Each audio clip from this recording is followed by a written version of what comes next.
I was gonna go settle in New York or Texas or wherever and make a move to say, I'm gonna stay home and help develop this place. Let that settle in, because that's what happened to me. How many of you left home and said, I'm going off, I'm not going back? Show of hand. Anybody said, oh, I am not going back there? All right, so that's what happened to me. I left home and I knew I wasn't coming back here because of the amount of violence that I grew up in.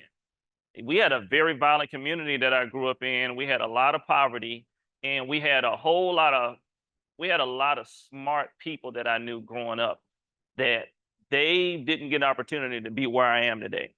And so I'm standing in front of you as probably one out of five of my friends. One of them was a math genius. I mean, literally, we would sit in class and we would sit next to us in a computer lab doing math, and he'll get done like in 20 minutes for like an hour worth of math work, and he'll be joking around, and me and him be joking back and forth, and the teacher come over, the fastest, what are you doing? I'm done. And you know what the teacher was about to do, right? She's about to grill him because he flashed through. She clicked on that math, none of them wrong, 100% right. The rest of the class still doing it. And I'm kind of here as a representative for young people like that realistically, if he would have gone on and be whatever he could have been without the interruptions that interrupted that community, that interrupts many communities like most of ours that grew up. Some of us grew up with some poverty. Some of us grew up with some violence. Some of us grew up with some family dysfunction. Some of us grew up with some unnecessary element interrupting going where we're supposed to go. And so that puts all of us in the same boat. We start our story with Dada Gaja. Dada Gaja is this African chief. So when we use the terminology chief as it concerns any continent, like we have the commander in chief, that's our president. You have chief executive this. So you'll see chief kind of sprinkled in throughout a lot of elements. Well, that chief is born out of somebody that's chosen by the people to get in a position to do what they say. And if they don't do what they say, then they're going to snatch them out of that position. So if you ever read any authorship by Chancellor Williams, he breaks down what chiefdom really is. So you can equate chief to being certain monarchies. You can equate chief to being some pharaohships. But note that whenever you hear chief, put it in this light that, oh, chief. So in Europe, we use king. In Kemet, now we know it's Egypt, they use pharaoh. In America, we use executive or whatever. The reason why that's important is because we all have to have something that we identify that helps keep our society established and maintain the cultural soundness of that society. I spend time with Dada Gaja because Dada Gaja pops on the scene at a time when the West African culture that created Africatown was under full assault and threat. But prior to that assault and that threat, which was the transatlantic enslavement trade, there were kingdoms established there. And so I'll use kingdom real loosely, but just think chiefdoms and nations. And I won't use villages because it's this whole concept around village that we got this thing where we're looking at little huts. They had nations established. I didn't know that. I didn't learn that in school. I didn't know it was certain nations. I didn't know about the Songhai nation. I didn't know about the kingdom of Dahomey. That literally was the mechanism that sent 100+ enslaved people over to America. I learned about that over the last 6 years that I've been doing a lot of reading. What I learned about Dada Gaja was he's a string of people that wasn't in my little historical reads that should have been a part of it, especially as it concerns nautical achievements. Now, if anybody can attest to how exciting the water is, I can do it.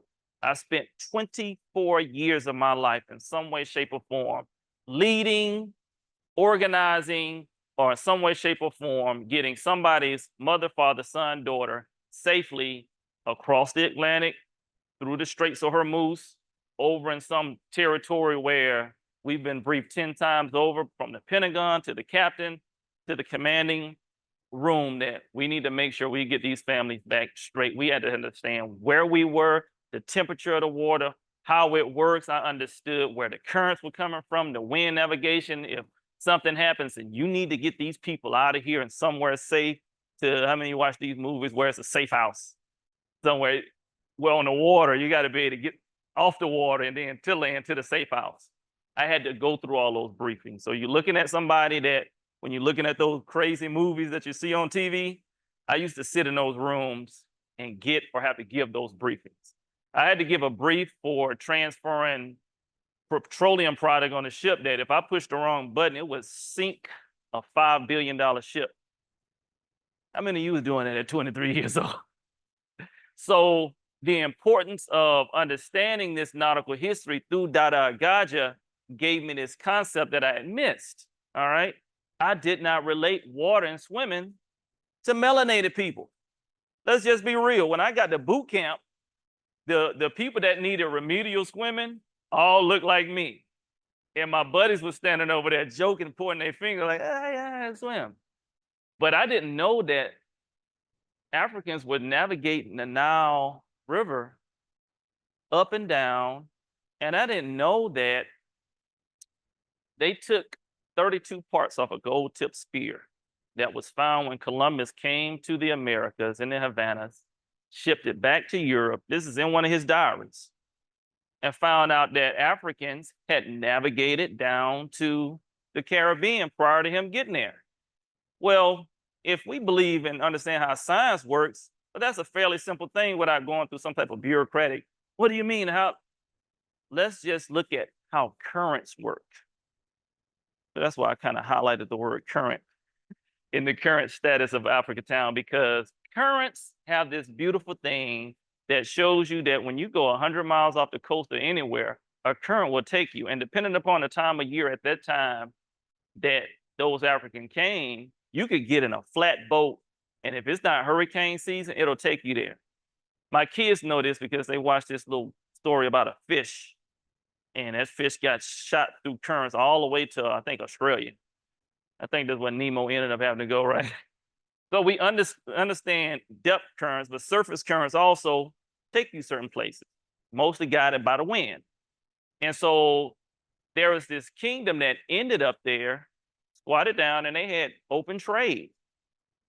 And when they discovered that this gold tip spear had something unique about it, it had 32 parts. One of those parts was a metal that the Africans would put in because they liked the smell of their wealth. And that's how they knew it came from the West Coast. Then they said, how has this been going on and we don't know it? These are the questions that I started asking over the past 6 years that's going to help me give you some insight into the current status of Africatown, then where it's going and where it came from, and it's going to make full sense to everybody. I hope. We'll see. So this king from Mali, the king or the chiefdom that was in place before Mansa Musa. Everybody ever heard of Mansa Musa? He's kind of like the richest guy ever lived, right?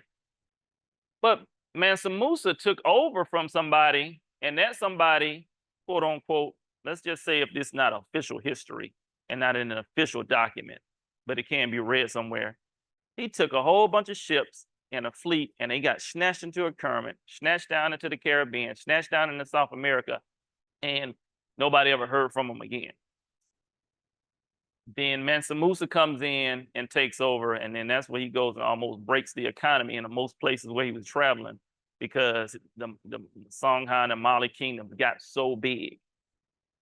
These were the kingdoms that was in place. So by the time this guy, Dada Agaja, comes into place, and the shipment of Africans were a thing of beauty for the Europeans and the Americas, this guy comes in and says, no, we're not going to do this anymore. As a matter of fact, we're going to stop that shipment because I understand how this open water free trade works, because it was going on the other side of Africa with India. So if you ever do your history, look at the channels of trade that was going on with India and some of the continents down there. It's all the spices and the things that we eat and smell. A lot of open trade going on. The open trade that was happening between the Americas, Portuguese, and the African continent was mostly human. Some of it, palm oil, some of it other products, but most of the products was human trafficked across in what we call now chattel slavery. That is, you're gonna go over and work until you're not gonna work anymore. All right. And so let's not be naive. There were conquests going on across the globe.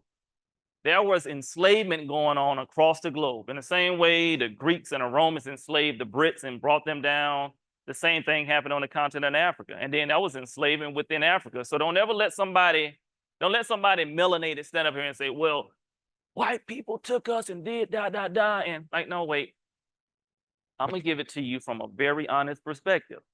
All of us was doing some very violent and evil stuff globally. History is a very interesting thing that when you start unpacking it, we can't romanticize our people. Because our people, just like how many of y'all families got some stuff that you wouldn't tell nobody? But you're beautifully from that family. All right. And so we have to be able to talk about history like that to understand the current status of Africatown. This current status of Africatown has within it the attitude of Dada Agaja. Dada Agaja takes some warrior women, his army, and he shuts down the port of Ouida.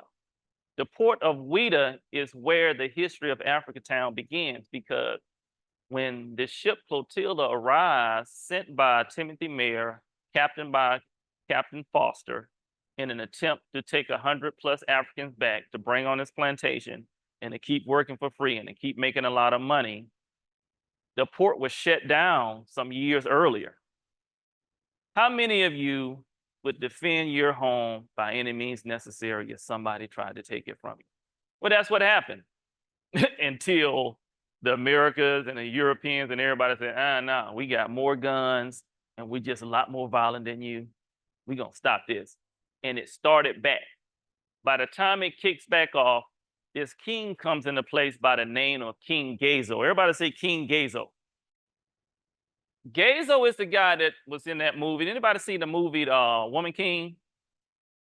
Well, there's a movie just came out called Woman King that he was in position over these warrior women that was doing all this stuff. So I'm gonna tell you right now, I served in the military. When you serve in the military, you have two perspectives. Number one, I don't look at male and female the same anymore. And this is years of service. When I say in the same, I don't do the whole female supposed to be doing this and male supposed to be doing this. Because I'll never forget. I had this scrawny little Caucasian girl come in. She was from South Carolina. And I got all these dudes, they big and hairy like you, walking around. And she did more maintenance, outworked. And I was like, oh, that's going to be my crew leader. Oh, man, there was some upset stomachs on the flight deck that year. But I began to understand how Dada Gaja knew he can use these warrior women to go and regulate what was happening at that port. Obviously, until they got their butts kicked by the European and the Americans, like, nah, we finna open this slave trade back up. But I want you to refashion how you think about each other, looking at each other in the room. Like if you're a dude, in that time, she had more fight in her than most of the dudes walking around with all these muskets and stuff. It depends on what society you was from and how you were fashioned growing up. Does that make sense? Like when we grew up in the South, how many of you grew up in the South? How many of you are Northerners in here? So there's a certain thing that we get either when you grew up in the South or in a rural area that certain city people don't get. And there's a certain thing that you get growing up in certain areas that other people won't get, i.e., I was able to get along with kids in North Dakota because of growing up in the South on a farm. I walked into that city and I promise you the black population shot up by 100% when I walked in. I was the only one there. But I was able to relate with the kids there because I'm like, dude, I grew up on a farm too. I mean, these dudes were corn-fed, hard-working. Some of them was going to the oil fields. I'm like, nah, you going in the military. We recruited more Navy SEALs and special warfare out of North Dakota one year than anybody else in that whole district. Guess what they don't have up there? The ocean to swim in. But those kids had such a mindset of toughness that all I need to do is learn this swim stroke. So we would go to the pool at the YMCA. They picked it up. We put more Navy SEALs and special warfare people out of North Dakota than anybody in that region. Don't ever let nobody tell you where you from is going to dictate something. This is the attitude of Dada Gaja, and this is the attitude that trickled down through these warrior women and through people that, after about 5 years of enslavement, after they got off that ship, they said, we're going to form our own community. The timing was kind of crazy because when the Clotilda arrived in the Americas, guess what's about to pop off in 1861?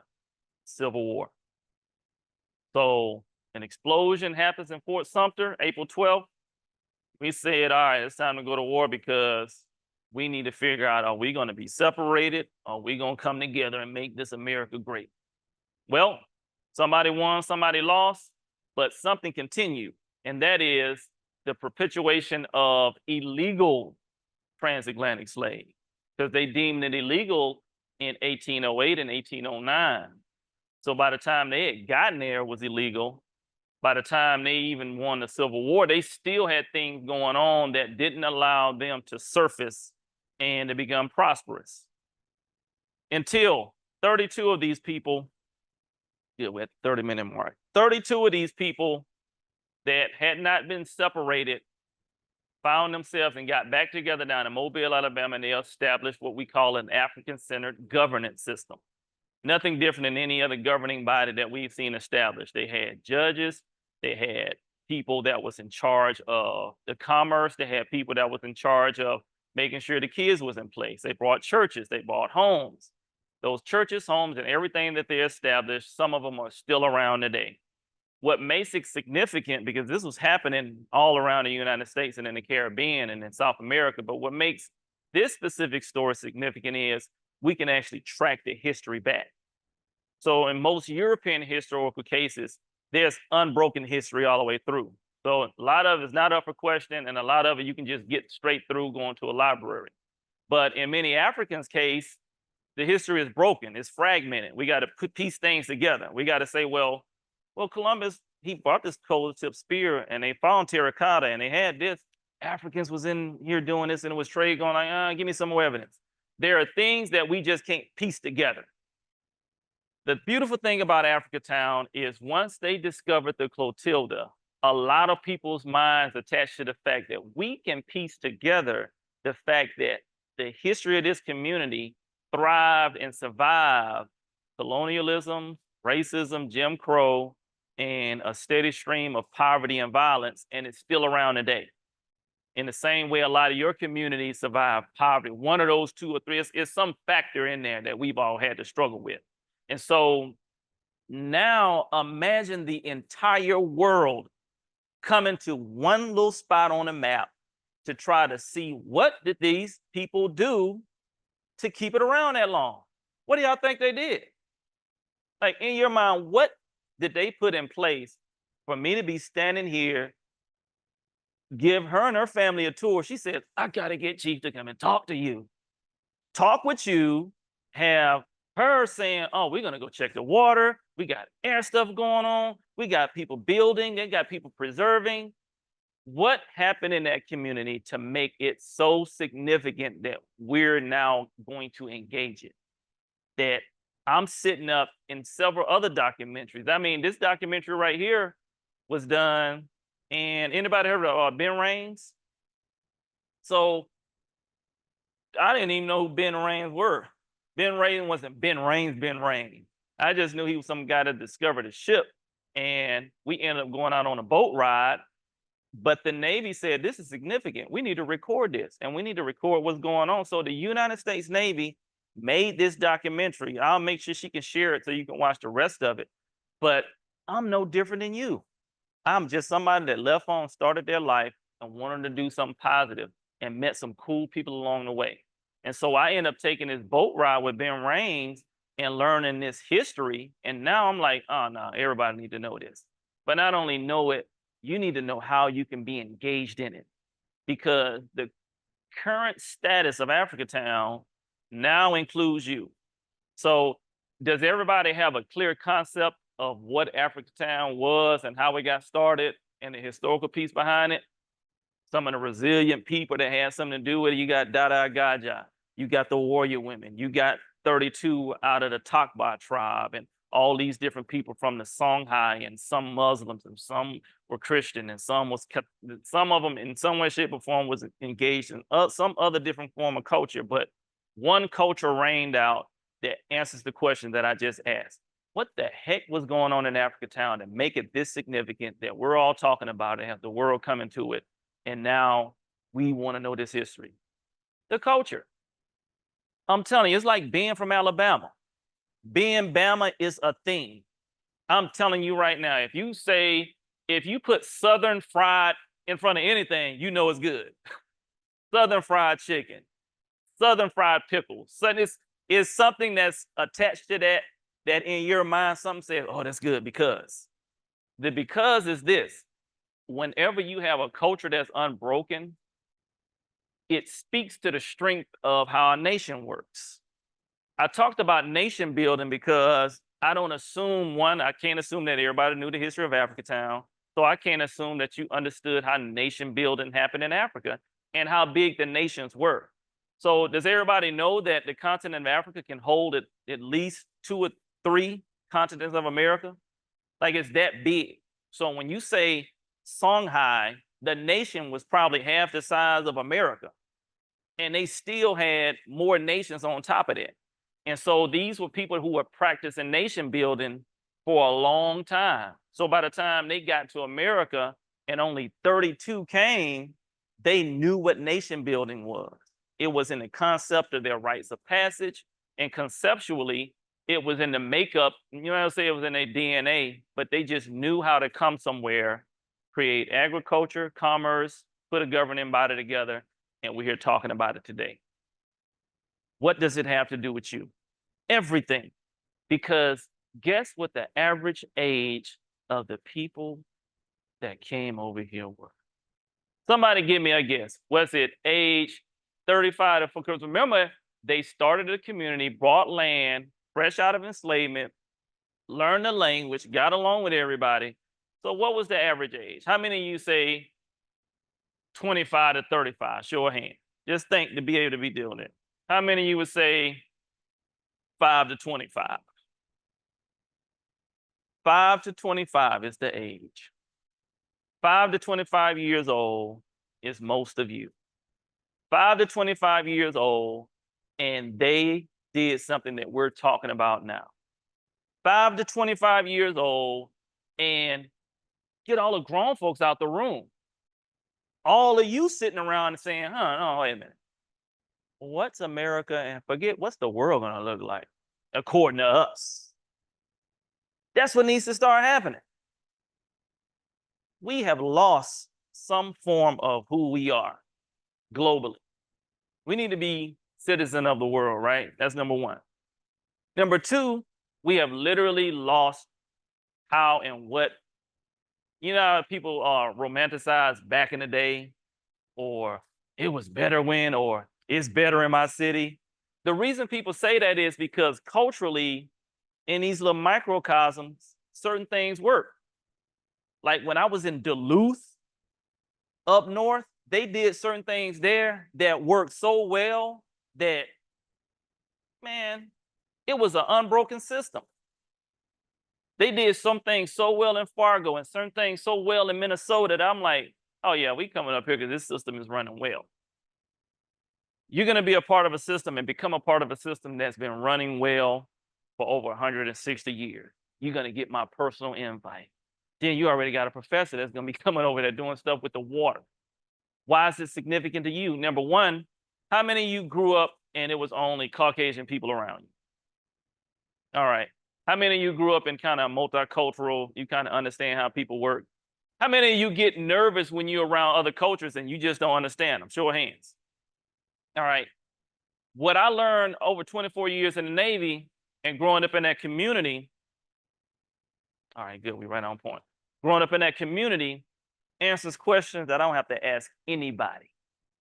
I don't have to consult with a whole team of people. I don't have to have some analysis done. I don't have to do any of that.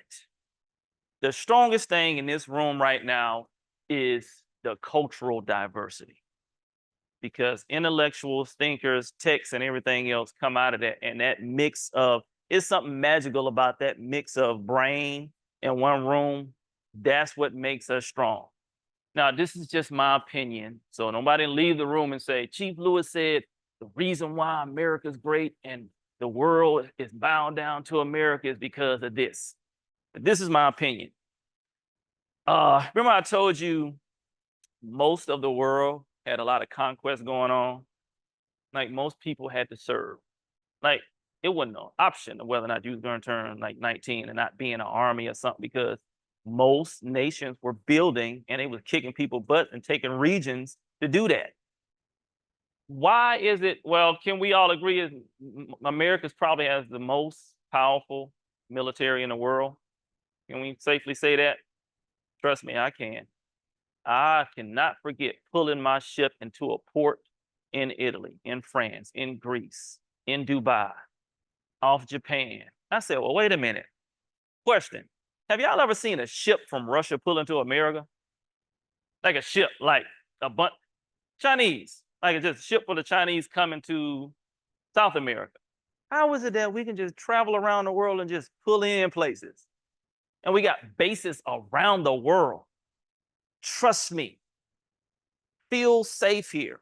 Don't be naive, but feel safe that nobody really want to mess with America. But at the same time, if y'all don't get engaged in this, somebody can drop the ball and get arrogant on the strength we have. Why are we so strong? If I go to army in South Korea, what does that army look like? It's full of what? South Korean. Yeah. If I go to China, what do you usually see? Yeah, Chinese. But if I come to America, what does the military look like? Very diverse. Now, this is my concept. Nobody else's. This is just Chief Lewis talking to you off of my leadership experience. What's my leadership experience? Just so you understand, in 24 years, a kid from the projects that grew up watching his friend die from gunshots, that had to carry his brother out of a house with blood streaming down my leg and put him in a car and hopefully he lived, got to a place to where the playing field was equal, and I've been number one or in the top 2% of any command that I've been at globally. Vive en España por 3 años, and in that time in Spain when I was living for 3 years, top 2%. In 3 years, I went up to number one. I understand leadership at a minimum. And I discovered that that was the strong part about us as Americans. We have diversity, and we have diversity of thought. And we've mastered how to do that. It's specifically in the military. I don't care who else goof it off. It's still jacked up. It ain't perfect. It's still some inequalities and stuff that happen. Don't be naive. There are still some things messed up. But the reason why we can walk around here and chill is because somebody's over there serving and sacrificing. Don't ever forget that. Don't ever forget that we can be talking another language right now, probably eating rice cakes if somebody else would have won a specific war. That is the thought that I need y'all to have as it concerns 5 to 25. That's how important y'all are. Most of the 21-year-olds in the military are making most of the big decisions or behind some equipment doing some major thing. Our average age, 21. When you see those ships floating across the ocean, somebody 19 to 21 years old is keeping us safe. Isn't that something? Now, mind you, it's a Pentagon and a whole bunch of other stuff going on, right?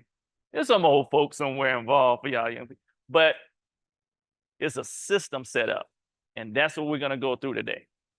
Everybody want to go through the current status of Africatown in 15 minutes? Let's go. So what I figured out was this. There's a concept that exists for me that I like to see happen in America. This is the concept. It's called Africa in America. I'm gonna go through this in 10 minutes and then I'm gonna open it for questions. So in your mind, if I say something, you have a question or something that I just talked about, please ask. So this concept I drew on a plane. So I flew back to West Africa in 2018 with a good friend of mine. Her name was Vicky Howell. She had this crazy idea that, hey, I want to go back to Africa and discover my people and see what was going on in the 80s when they were talking about Africatown then. Jesse Jackson, John Lewis, y'all everybody know who Jesse Jackson is, or John Lewis, and a delegation of Africans was coming over to Pritchard, Alabama, and in Mobile County, talking about Africatown back in '84.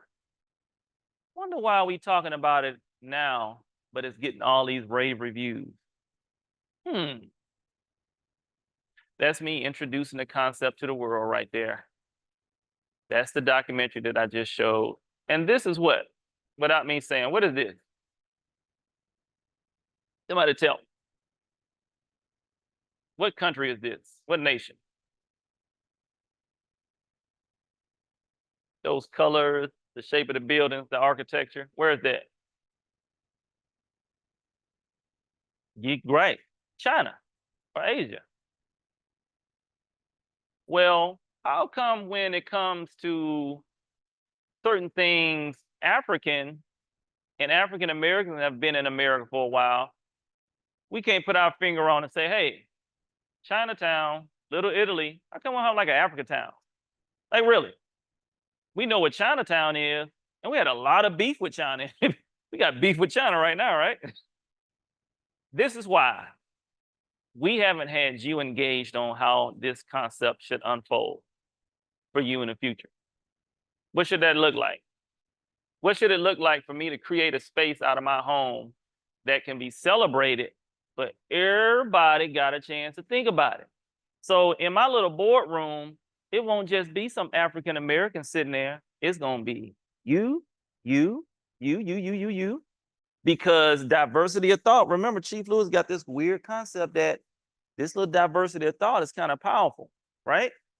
I mean, we riding around the world keeping us safe here in America because of that, right? In some way, shape, or form, whenever diversity of thought is involved in ideas, they tend to last. This concept of Africatown has lasted over 160 years. Why? Because some people sat down and started doing what I did. I started looking at what are some of the landmarks that are very dominant in the community. The school. Out of over 5,000 schools where Rosenwald teamed up with African Americans and Africans throughout the Americas, how many of those schools do you think are left in America? Over 5,000. There are about 3. Which one has still been operating since the 1800s? This one right here in Africatown. Why? Because of diversity of thought and people holding on to their culture. That's crazy. One school in the entire South out of over 5,000, this is the one that's still up and running. And this is the one where this has been on Netflix. National Geographic has come to this place to see what did they do to be this successful, right? When y'all done here, somebody should ask, once you're done being under the supervisor of these professors, hey, what did they do to have that be successful? You want to have some type of mark you leave.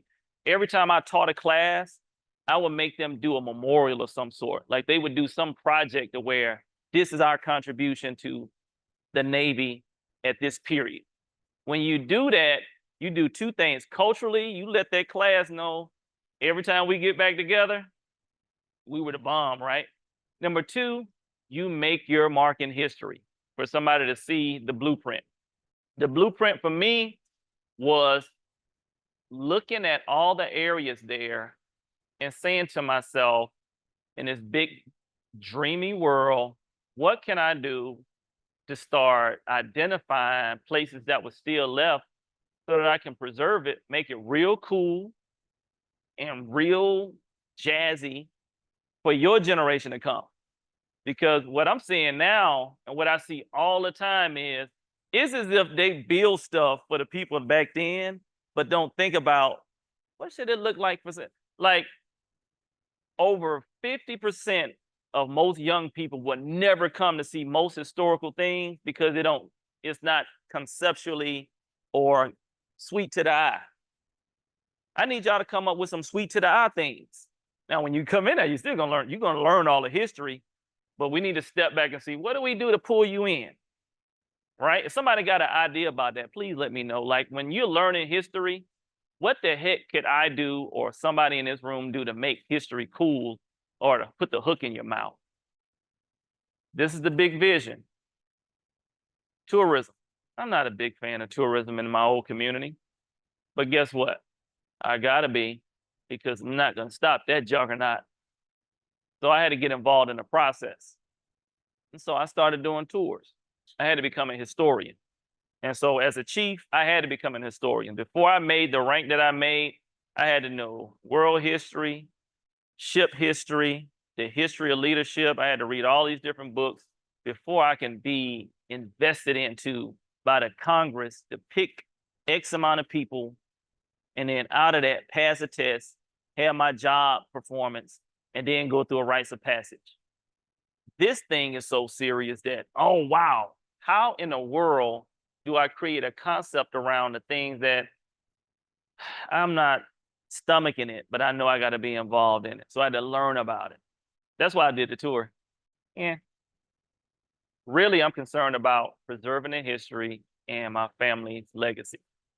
What's that legacy look like? Well, I got with this architect that was from Jamaica, and we started chewing through it.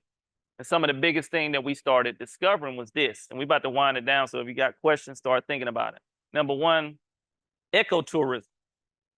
How do I make it cool for this generation to be environmentalists so that when they come, they bring ideas on how do we preserve not just Africatown. See, Africatown is a microcosm of other societies that can exist. So if I already know the whole world is going to come to Africatown, I want to have things in place as it concerns the environment that makes sense. So when they leave, they say, well, heck, how come I won't put a solar panel or rain barrels on the back of my truck? Now I got rain barrels because I'm going to be catching rain to wash my car if I'm going to wash it or to do some gardening. How do we make that cool when people come there? So you're not just there to be a tourism. This is not, you ain't on a trip to DC. This is a trip to a community that's kind of like a living organism or walking piece of history. But when people come, I need y'all to have some ideas. How do we make it cool for them to say, oh, that's pretty cool. They doing some cool stuff down here. And so we got the same thing, the gift shop, the juice bar, the Airbnb, and all that different stuff. But conceptually, under the tree is where they did a lot of learning. These are the schematics. So these are original. Like it's probably only 30 people probably seen this portion of this. When I was going through the ideas with the architect, he started drawing it off of our conversation. And so I learned architects don't just design stuff. They have a whole body of concept. It isn't just I'm gonna come up with a design. They want to know everything. And this is what we came up with. But within this, I have to pause because I can't come up with this. And I know as a chief not to come up with this part without your insight about Africatown. Because conceptually, think about this. I did 24 years in the Navy. I was on the water most of my adult life. We had a conversation about Africatown, and I talked to you about 20 minutes before I brought up the Clotilda. But when you go to Africatown, they have the Clotilda exhibit. They got the descendants of the Clotilda. And it's like this ship is kind of centered in. You heard everything I just talked to y'all about? So in your minds, I want you to start thinking the second layer down. All right, what's next after that? And so that's what I want to open up with. Based off of everything that I just said, number one, what's your question? And number two, I'll take suggestions. What's some things that you see in your mind? This would be cool to make Africatown cool for me to want to go there. So I'm going to open the floor. Either one of those. Number one, do you have a question? Number two, what's a thought that you said, hey, you can do this to make it cool? I'm going to open up the floor right now.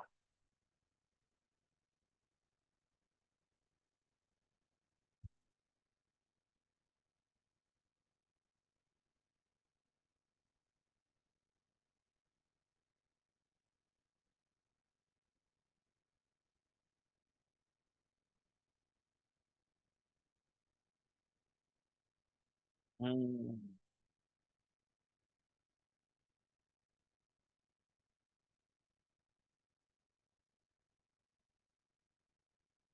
No, that's a great observation. What's your name? So Aaron said beyond the import of people, right? There was plants and animals brought. And there are certain plants that was indigenous to the land, and there are certain plants that you bring over. Hey, it might be cool to bring this plant, but it might be invasive to some plant life here. And so, yes, we need to dig a little bit deeper as to what would it look like to have plant life growing in Africatown that when Africans come over, because it's called Africatown, right? So you would want when people from the continent come, they see some familiarities of some of the older people that passed. That's a great observation. So yes, we'll start adding to some deeper thought on that because there were some things brought in. That's why when you hear like women, when y'all put your head in corn rolls or rolls, a lot of that came from when some of them were brought over, they would hide seed in their hair because agriculture was such a huge part. So that's why what you're doing important is because the water needs to be pure so that all of the agriculture they would grow there can start back growing. Because historically, Africatown would produce so much excess fruits and vegetables that they would leave that little area and go sell it in downtown Mobile. But they hardly grow anything now because of the industry and all the different things that have tainted either some of the soil, not all of it, but something happened to where it's not a thing for people to be agriculturally minded. So good observation. Somebody else.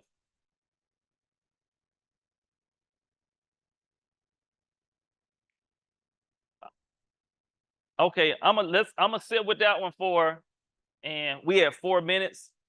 I'm gonna sit with this one, and I'm gonna be on y'all time after this. This is how important the warrior woman piece is. Everybody know who Wonder Woman is, right? Well, the concept of Wonder Woman comes from the Mino. All the ladies in the room say Mino.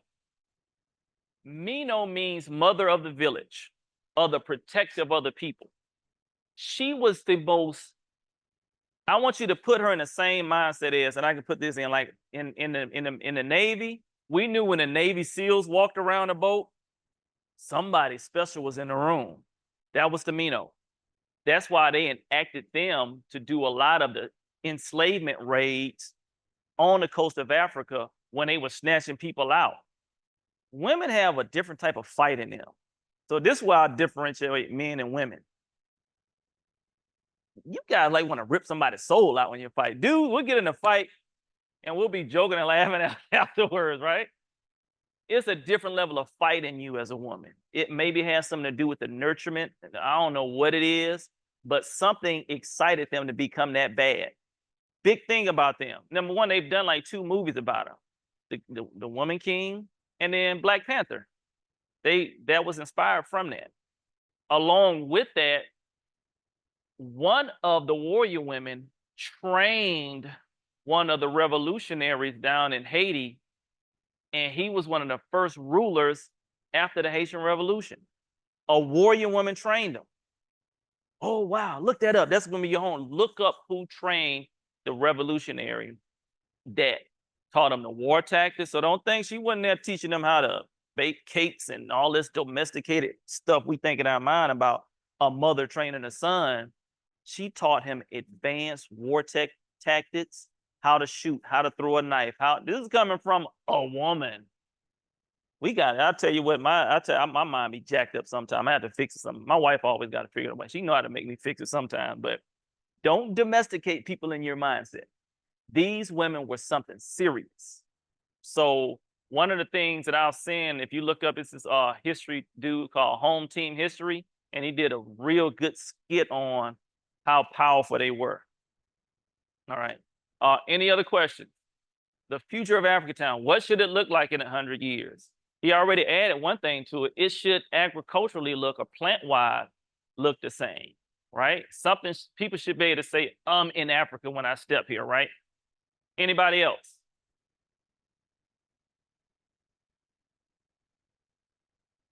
Oh, comida, por favor. So the Dominican Republic, the Caribbean, Africa, the South, soul food. food in Chicago, food in Harlem. We got to come up with the food is. Like when I go to Africatown, what food am I going to get? And the concept I always use is, anybody ever been to New Orleans? New Orleans is probably the closest thing to like this conceptual, oh, this is where the black folks are because of this, and this, right? It should be like that here. Just like when I go to Tennessee, I know where the white folks are. I'm finna go get some honky tonk on. I had to learn real fast who Garth Brooks and all these people were because I worked with different people.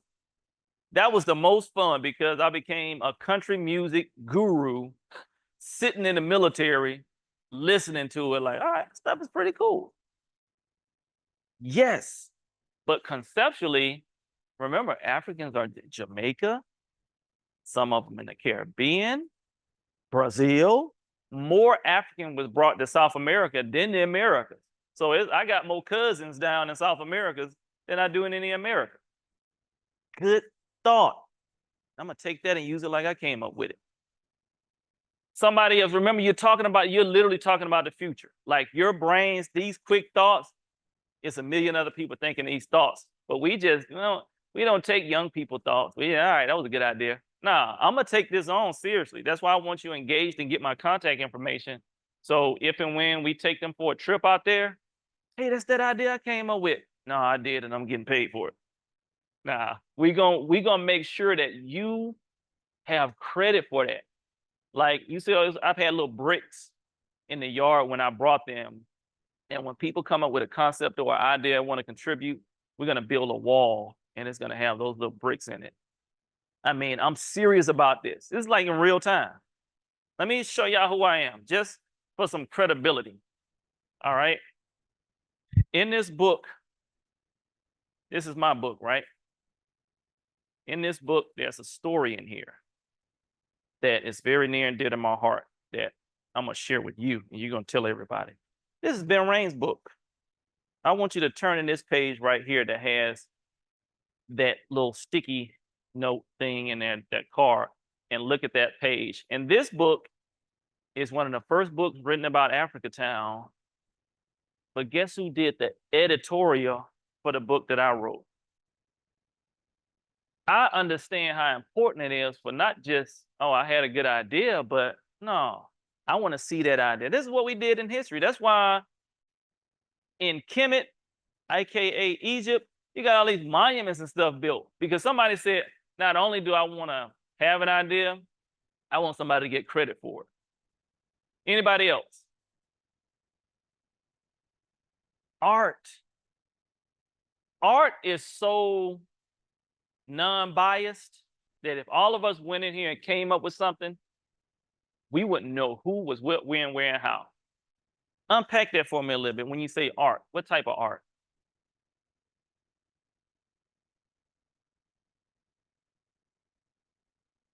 Are we recording this? Good. I'm gonna steal your idea. So this is important. The art piece is so important. And with me being in the military, everything that I do as it relates to this concept, it'll have some element of that because holistically, there's so many other stories out about enslavement, how this happened, and different spins on it. I'm gonna put a very common sense spin that we just don't know to do because we're used to getting history a certain way. I'm gonna put the military spin on it, i.e., when I use the word conquest, the Christians had a conquest, the Muslims had a conquest. Well, that word conquest means they had some weapons and they kicked somebody butt. World War I, World War II, Vietnam War. There are certain conflicts that, oh, what? No, it was some people that went and got some guns and had to go and fight for our ability to sit here and do this. They're doing it right now, by the way. Art is so huge in this because conceptually, when I am doing stuff, it might be something about the Buffalo Soldiers, but it needs to be painted by hand.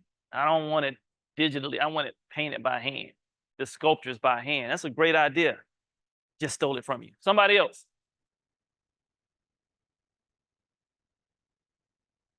Wow, that's big, because think about this. I knew when somebody was from Duluth when I got kind of close to that area. They had a certain type of boot on. I just knew, right? I knew when I saw that lumberjack shirt, I'm getting close to Fargo. But did you know those designs right there are African designs? I want you to look up Shukar. It's a African design, and that red and black that goes like this. It's everybody know it. No, everybody don't, because we don't know it. That design is so important that we need young minds coming up with what would you put on, like what would look cool for you. Just sitting here like this, you got on African design right now. You don't know it, but if you could come up with some concepts for in the future, 100 years from now, somebody be talking about, hey, yeah, I would wear that.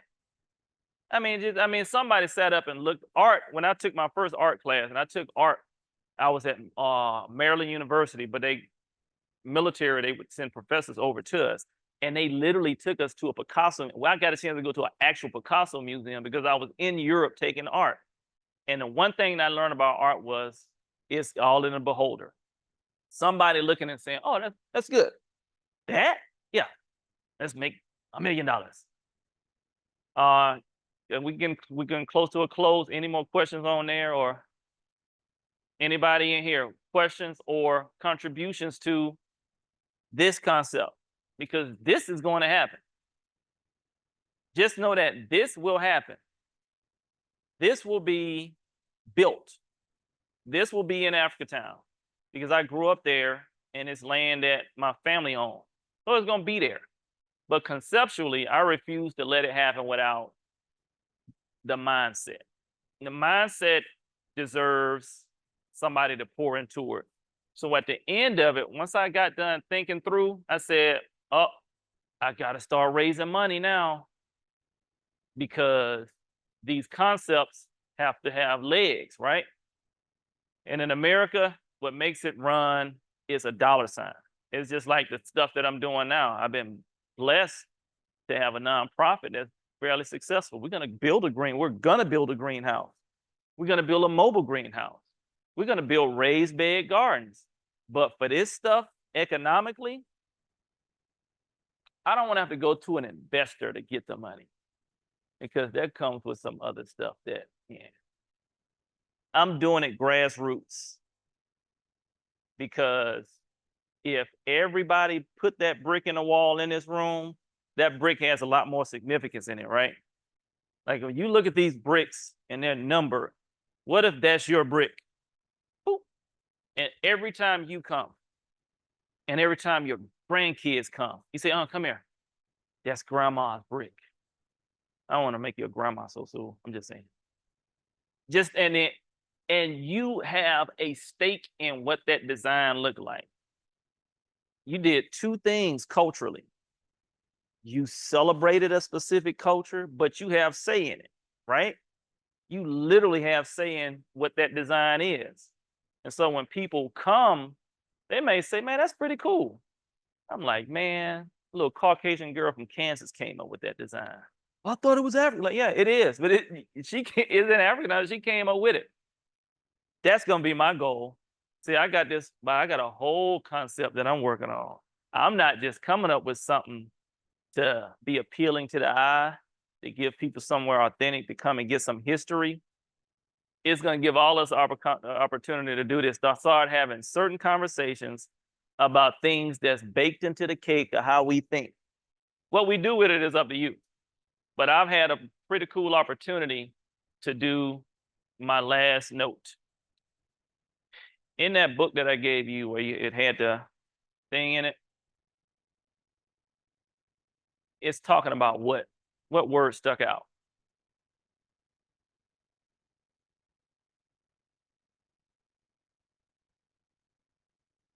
And reconciliation.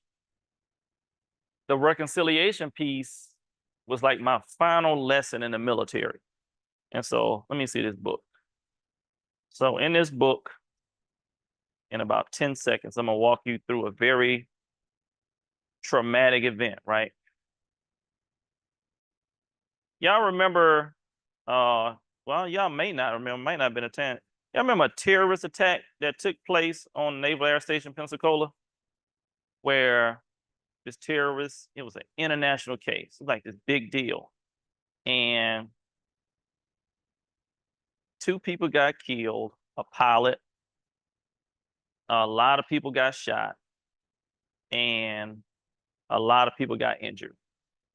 If you didn't miss it, if you didn't know this, then I'll at least say this.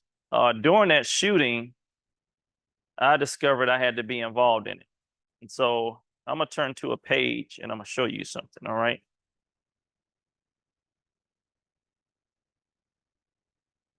So you see that? All right, that's a bullet lodged in this young man's gun.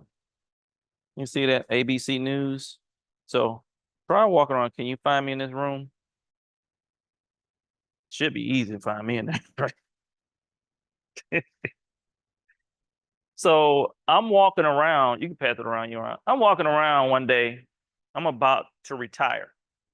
My phone is ringing off the hook. Hey man, you're on ABC News. I'm like, for what? You know, you remember 2 years ago they had the shooting on base and dot dot dot. So somebody in the room that's in that photo was released from the gag order that gave us the opportunity to share our story, what happened that day. Now, this was an international story, totally unrelated from this Africatown stuff, but related to why we're sitting here today. I discovered in that room that day that if we don't figure ourselves out, we're going to be in this little perpetual circle forever. And I discovered what really mattered. And we can all get to that point fast. When you're in the military, you just get to it faster sometimes because you immediately see the effects of a bad decision. Like I can make a bad decision. I could have made a bad decision that day and affected the 5 people that I was responsible for. So I was that person in the military when somebody is missing in action, shot dead, or family's going through something, I have to be the person to go to that family and deal with that situation. And it can last years beyond that event. And so in this case, one of the kids in particular got shot 5 times.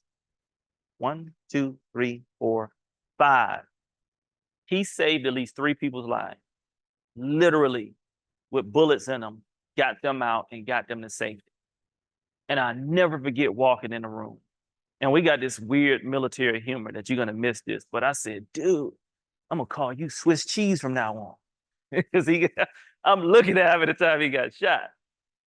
And he said, man, you know, it just kicked in all of the training that we went through, you know, because he went through special warfare training. And it's like some kicked in. Well, we're no different in this room, but your generation got to be the ones dictate how that works for us. Because one day we're going to be too old to kind of dictate to y'all anyway.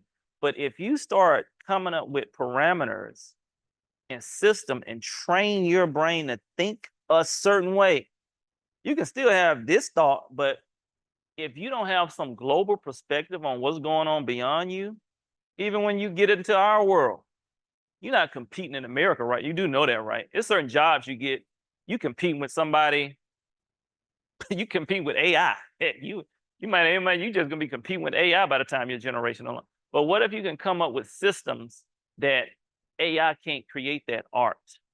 It can't create that agriculture. You know what I'm saying? You start creating things now that has value, that can grow in value, that your fingerprint is on, that we can't build a robot or somebody cheap labor. Oh, I'm just gonna pay this guy $10, even though you deserve a $100,000 job because no, we need to start doing stuff with your generation. In my little crazy mind, to start building. That was my last lesson in the military. That happened right before I retired. I didn't know I was gonna be on the international news for something that realistically would happen behind closed doors. Realistically, those families, I could never share with you holistically everything that happened. I shared some skips of it in that book, but there are certain things that happen I'll never be able to tell anybody. Never be able to tell anybody. Those records will be locked down. But those concepts and lessons, I will happily share with you. With over 24 years of doing that job, I'm telling you right now, it's too easy to share it. The hard work is somebody grabbing those concepts and saying, oh yeah, let's be concerned about agriculture. I know you're doing tourism, but you see what I'm saying? It's just a different breed. But that's my time. Thank you. Thank you for the ideas. Thank you for your participation, because it made it worth my trip here. Thank you for the invite. It's great seeing you again. And